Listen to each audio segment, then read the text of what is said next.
नमस्कार मंडळी. मंडळी, आपण मागच्या भागापासून श्रीयुत महेंद्र पाठक गुरुजी यांच्याशी वास्तुशांती या विषयावर बोलत आहोत. मागील भागात आपण गुरुजींशी वास्तुशांती का करतात याविषयीचा आपण गुरुजींना प्रश्न केला होता.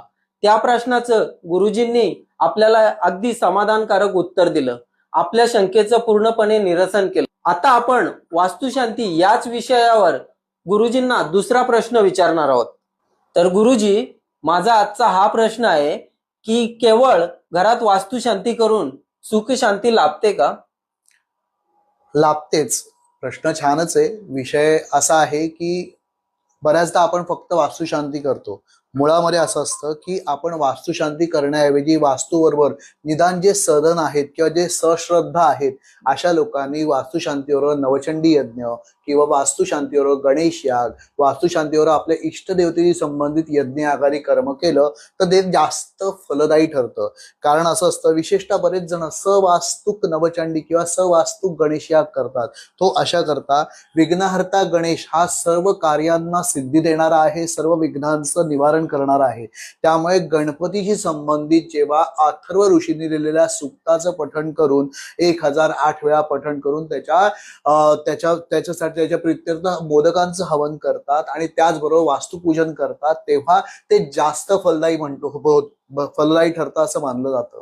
त्याचप्रमाणे जेव्हा नवचंडी यज्ञ हा आपल्या कुलस्वामिनीला अभिप्रेत असतो, कुलस्वामिनीला आपण तो समर्पित केलेला असतो, अशा यज्ञामुळे, अशा कर्मामुळे आपल्या घरामध्ये आपल्या देवीचं, आपल्या कुलदेवतेचं अधिष्ठान प्राप्त होतं. म्हणून बऱ्याचदा वास्तूबरोबर नवचंडी किंवा वास्तूबरोबर गणेश याग किंवा इष्टदेवतांचे याग यज्ञ करण्याचा प्रघात आहे.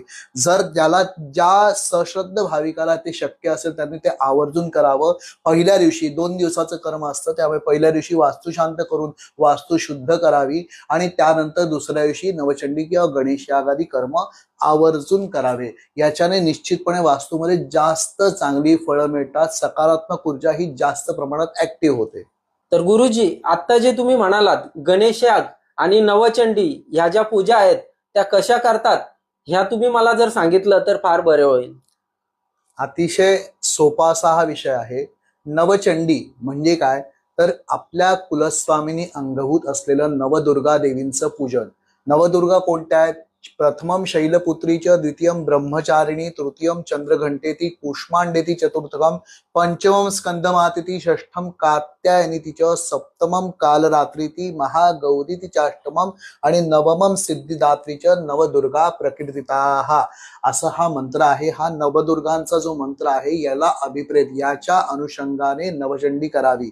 आपल्या कुलस्वामिनीचं यामध्ये पूजन होतं, गणपती पूजन आहे, कुलदेवतेचं पूजन आहे, कुंकुमार्चन आहे, वास्तुपूजन आहे, सगळं आहे. ह्याच्यामध्ये सर्व गोष्टी इतक्या सुंदर प्रमाणे सादर होतात की त्यामुळे आपल्या घरामध्ये अत्यंत सुंदर अशी सकारात्मकता येते. बरेच सश्रद्ध अत्यंत मनोभावे हे पूजन आवर्जून करतात. विषय आला गणेश यागाचा.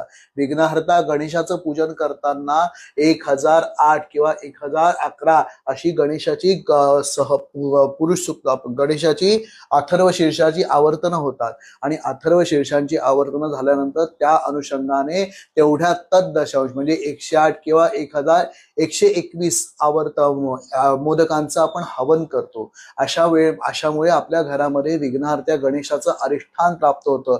विघ्नच येऊ नये, विघ्नांचा नाश व्हावा म्हणून विघ्नहर्त्याला आपण शरण जातो आणि वास्तूवर ह्या पूजा केल्यामुळे आपल्या घरामध्ये प्रचंड प्रमाणात सकारात्मकता येते. याचा फायदा आपल्याला आपल्या व्यवसाय, नोकरी, उद्योग, सर्व घरातल्यांचं आरोग्य या संदर्भात उत्तमच होतो. तर मंडळी, आता गुरुजींनी आपल्याला गणेश याग आणि नवचंडी या पूजांबद्दलही थोडक्यात सांगितलं. तर या पूजांबद्दल आपण गणेश याग आणि जी नवचंडी जी पूजा असते त्या पूजेबद्दल आपण स्पेशल एक व्हिडिओ बनवणारच आहोत. आजच्या भागात आपण गुरुजींना केवळ वास्तुशांती करून घरात सुख शांती लाभते का हा प्रश्न विचारला होता.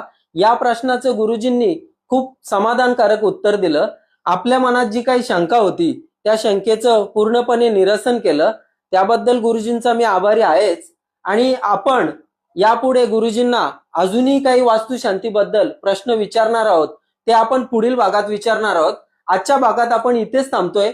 भेटूया पुढच्या भागात. तोपर्यंत सर्वांना धन्यवाद.